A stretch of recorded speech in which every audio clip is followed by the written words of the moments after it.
Gente, olha, para quem não me conhece, meu nome é Geraldo Rufino, um brasileiro que nasceu, viveu e continua firme, forte e flexível neste Brasil que dá certo. Isso aqui é o Brasil que dá certo.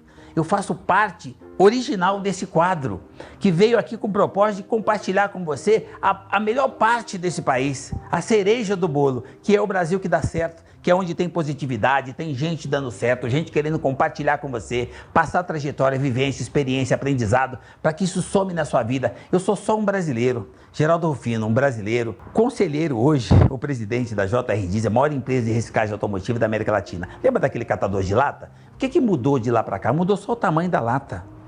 Eu continuo sendo a mesma pessoa. Por isso que eu digo para você, por experiência própria, não é à toa que nós estamos aqui, no Brasil que dá certo. Olha, a minha trajetória é uma coisa que eu gosto de contar, eu gosto de falar muito sobre isso. Eu sou o Brasil que dá certo. Cara, porque desde pequenininho, eu acho que você deve, as pessoas, o Brasil que dá certo deve ter referência à minha infância. Porque é o seguinte, lá atrás, o Brasil que dá certo é eu morando numa favela, mas com família, com valores, aprendendo lições de mentoras como mãe, aprendendo a dar valor na família, na base. Eu tive a oportunidade de crescer nesse ambiente, eu costumo dizer que eu nasci rico. Eu só não tinha o dinheiro.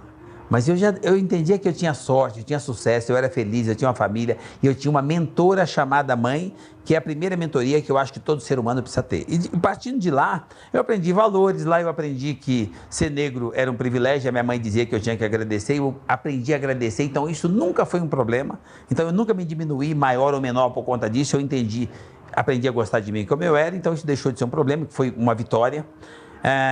Eu costumo dizer para as pessoas, cara, se a sua mãe nunca te falou isso, olha para o espelho e fala você mesmo. Começa a acreditar a partir de agora. Eu aprendi lá, jogando bola num campo de futebol com os meninos e tal, menino, menina. Eu aprendi uma coisa fantástica. A minha mentora dizia que não podia brigar. Isso possibilitou que eu aprendesse a conviver com os diferentes. Porque se eu brigasse, tinha que voltar lá para pedir desculpa. Para eu não ter que voltar lá, então eu nem brigava. Então eu aprendi a conviver, a respeitar e conviver com os diferentes, entendendo que as pessoas eram boas. Elas só eram diferentes. Por mais que eu fosse provocado, eu aprendi a não brigar, a administrar. E nem por isso eu me sentia menor. Então, ali foi fortalecendo meus valores. E minha mãe me falou uma coisa que é fantástica, que tem tudo a ver com o Brasil que dá certo. A minha mãe disse que eu tinha que acreditar. Cara, acreditar, isso fez toda a diferença. Eu passei a acreditar, fazer força nos meus valores. Eu aprendi a coisa da solidariedade, que hoje se fala muito em solidariedade. Eu aprendi isso quando eu era muito pequeno, quando eu dividia a comida que a gente conseguia ganhar de resto de feira. A sobra da feira desse país gigante, que é riquíssimo, não tem nada de pobre nesse país, ele é naturalmente rico, joga-se comida fora, a gente pegava aquela comida e distribuía com os vizinhos. Ali eu aprendi a solidariedade, a ajudar o outro independente da minha condição social. Todos nós podemos fazer isso. E ali, aquilo me fortaleceu, me transformou em locomotiva. Aí teve a fase que todo mundo me diz, como é que fez a parte mais delicada da sua vida? Todo mundo dá a entender que é quando eu perdi a minha mãe e eu tinha 7 anos e meio. Olha, gente, perder a mãe com 7 anos e meio, realmente, de repente, você fica sem chão. Mas você descobre, se você aprendeu a ouvir, pela ordem dos valores, você descobre o que você aprendeu com essa mentora, com a mesma mãe que foi embora. A minha mãe fazia eu agradecer de manhã o privilégio de cada dia que iniciava, pelo sol que entrava na fresta do barraco. Ela já dizia que aquilo era a coisa mais rara, mais cara, que eu mais tinha que agradecer, o privilégio de mais um dia. Eu consegui entender com essa lição o valor do tempo. Eu consegui entender que o tempo acaba, que o tempo da minha mãe acabou e que eu queria ser tão importante quanto a minha mãe. Minha mãe era empreendedora. Tem uma coisa que é super importante no empreendedorismo, né? As pessoas querem empreender e querem abrir uma startup, criar um CNPJ, montar um carrinho de alguma coisa, um boteco, alguma coisa de tecnologia. Não, empreender é comportamento, é jeito de pensar. Minha mãe era empreendedora e ela era diarista. Empreender para mim é cuidar de pessoas, é somar na vida das outras pessoas. O cara que tem hoje o privilégio de estar num serviço público, numa empresa estruturada, ou em qualquer lugar que ele possa ir trabalhar de manhã, cara, tem para onde ir de manhã? Vai lá empreender. Empreender no CNPJ do outro é o melhor lugar que tem. Você tem estabilidade, você só tem ativo, não tem passivo. E lá você transforma o universo que você vive. Eu aprendi isso olhando para as pessoas. Morando na favela, eu ficava olhando, admirando as pessoas que davam certo. O cara que põe uma marmita nas costas e tinha um trabalho para ir, tinha onde empreender. E eu ficava olhando e eu começava a copiar aquilo, em vez de copiar os meninos que ainda não tinham se encontrado e faziam coisas que a sociedade não aprova. Eu copiei o que dava certo. É isso que eu falo, o Brasil dá certo, só depende de nós. E eu começava a olhar para aquilo, fui aprendendo lição. Sou muito grato pelos ensinamentos da minha mãe, que eu aprendi que o tempo dela acabou e meu tempo ia valer mais. Eu queria ser importante. Olha o que eu fui fazer para ser importante. Arrumei um trabalho com 8 anos de idade e para eu me sentir importante, eu entendi que ser importante é o papel da mulher. É o exemplo da mulher. Eu acho que a pessoa mais importante depois de Deus, no meu ponto de vista, é uma mulher. A pessoa que tem a capacidade, a grandeza, que tem a condição de te dar a divindade de te dar a vida. A pessoa que te proporciona viver. O poder da mulher. Mas olha que interessante o que eu copio do poder da mulher. A mulher usa o poder dela para servir, para atender, para proteger, cara, para poder entender. Isso é que Deus faz. Então a mulher para mim é a continuação de Deus. E eu aprendi a me reverenciar aos poderes dessa primeira mulher que foi a minha mãe. E eu prestava atenção nas minhas irmãs, depois que a minha mãe foi, que elas usavam o mesmo poder para fazer a mesma coisa, quietinha, elas só usavam o poder para poder nos fortalecer. Eu fui copiando aquilo, arrumei um trabalho com 8 anos de idade, fui sacar carvão, eu conseguia ganhar até um pouco mais de meio salário mínimo, mas aquilo me impossibilitava usar aquele poder e o recurso que eu tinha para atender. E eu conseguia pôr em casa café com leite e pão com manteiga. Papai conseguia pôr arroz com feijão e de vez em quando tinha um ovo, porque a gente tinha uma galinha. Mas não é sempre que a galinha botava.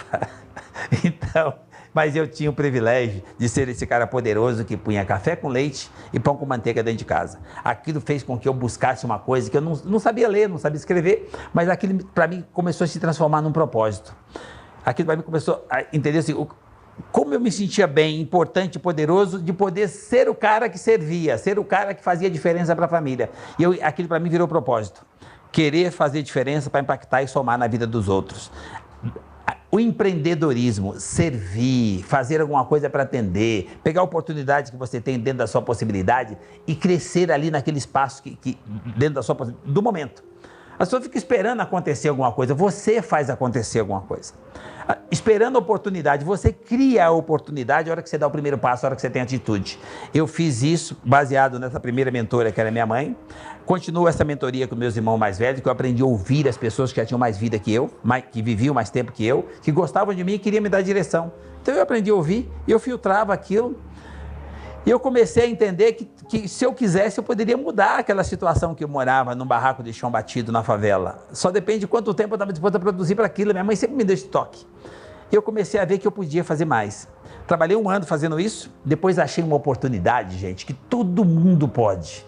Eu fui catar latinha. Joga-se tanta coisa no lixo e nosso lixo é milionário.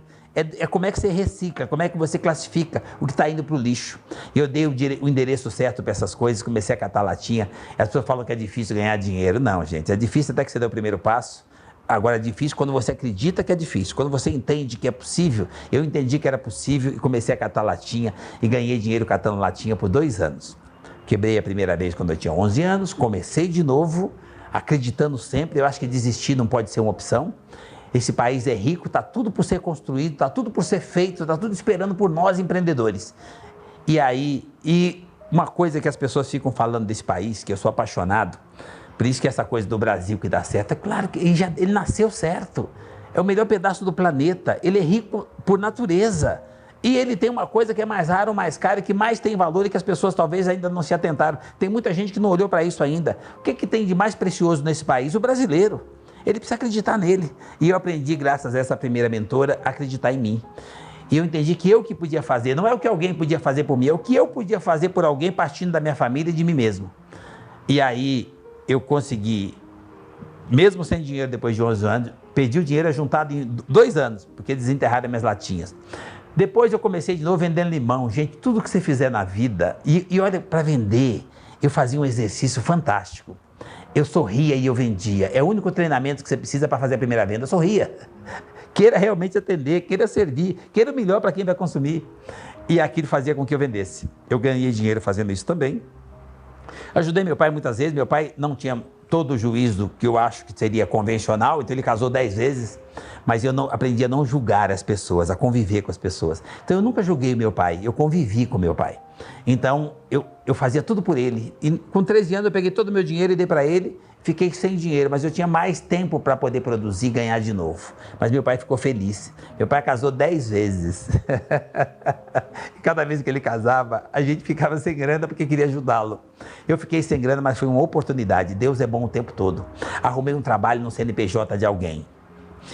Eu fui trabalhar numa empresa com 13 anos de idade, mas olha que interessante, como é o preconceito, como é a discriminação, como é que você lida com isso. Eu fui para uma empresa que é da comunidade judaica, de judeus. E aí diziam que eles eram racistas, que ia ter discriminação, que ia ter... A minha mãe falou que não era um problema. Por que eu teria problema? E eu fui para lá acreditando que aquilo não seria um problema. Eles me olhavam, me davam o serviço e eu fazia. A diretora olhou aquilo, achou que eu ia perder o emprego, pediu para eu não entrar na sala deles.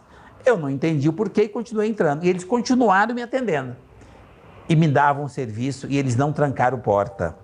Não é que eles me abriram as portas, eles destrancaram e eu empurrei. E empurrei outra. E eles me deram uma oportunidade muito cedo. Cresci lá, dos 13 aos 30 anos, de office boy a diretor. De entrar lá sem saber ler e escrever e sair na faculdade. Educado profissionalmente pela comunidade judaica. Mentores, meu chefe, as mentorias. Primeira mãe. Depois das irmãs, as pessoas que me queriam bem, depois dos meus professores, eu aprendi a ouvir os professores e não ficar tirando onda na escola.